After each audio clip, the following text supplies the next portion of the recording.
প্রধানমন্ত্রী তারেক রহমানের নেতৃত্বাধীন নতুন সরকারের প্রথম জাতীয় বাজেট আজ বৃহস্পতিবার ১১ জুন জাতীয় সংসদে পেশ হতে যাচ্ছে। বিকাল ৩টায় ২০২৬-২৭ অর্থবছরের এই সম্ভাব্য বাজেটটি উপস্থাপন করবেন অর্থমন্ত্রী আমির খসরু মাহমুদ চৌধুরী।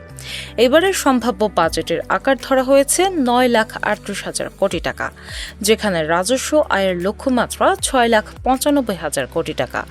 ফলে সামগ্রিক ঘাটতি দাঁড়াতে পারে ২,৪৩,০০০ কোটি টাকা। স্বাধীনতার পর থেকে বাংলাদেশের ইতিহাসে প্রায় প্রতিটি বাজেটে বৃহস্পতিবার পেশ করার একটি দীর্ঘ ঐতিহ্য রয়েছে। কেবল বিগত ২০২৫-২৬ অর্থবছরের বাজেটটি ব্যতিক্রম হিসেবে সোমবারে উত্থাপিত হয়েছিল। বাজেট পেশে বৃহস্পতিবারকে বেছে নেওয়ার পেছনে সুনির্দিষ্ট কিছু বাস্তবসম্মত কারণ রয়েছে বলে জানান জাতীয় রাজস্ব বোর্ডের সাবেক চেয়ারম্যান ড. আব্দুল মজিদ। তার মতে, বাজেট প্রণয়নের পেছনে সংশ্লিষ্ট কর্মকর্তাদের অক্লান্ত পরিশ্রম করতে হয়। বৃহস্পতিবার বাজেট দিলে শুক্র ও শনিবারের সাপ্তাহিক ছুটিতে টানা বিশ্রামের সুযোগ পান। পাশাপাশি সংসদ সদস্যরাও পরবর্তী সপ্তাহে সম্পূরক বাজেট পাশের আগে এটি পর্যালোচনা ও পড়াশোনা করার বাড়তি সময় পান। এছাড়া বাজেট ঘোষণার পরপরই ২ দিন সরকারি ছুটি থাকায় তাৎক্ষণিকভাবে আইনি জটিলতা তৈরি, পণ্য মজুত কিংবা শুল্ক ফাঁকি দেওয়ার সুযোগ থাকে না।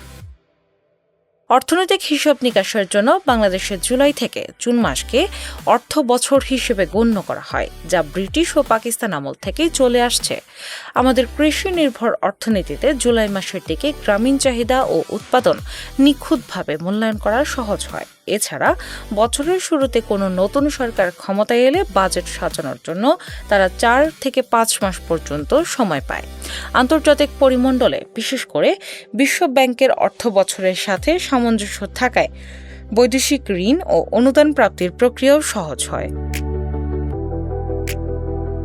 অবশ্য বর্ষা মৌসুমে উন্নয়ন প্রকল্পের অর্থ খরচ করা নিয়ে অনেক অর্থনীতিবিদ এই অর্থবছর পরিবর্তন করে ভারতের মতো এপ্রিল-মার্চ করার পক্ষে মত দিয়েছিলেন। তবে আধুনিক বিশ্লেষকদের মতে সমস্যাটি ঋতুর নয়, বরং আমলাতান্ত্রিক জটিলতা ও সময় মতো অর্থ বরাদ্দ না হওয়াই মূল বাধা।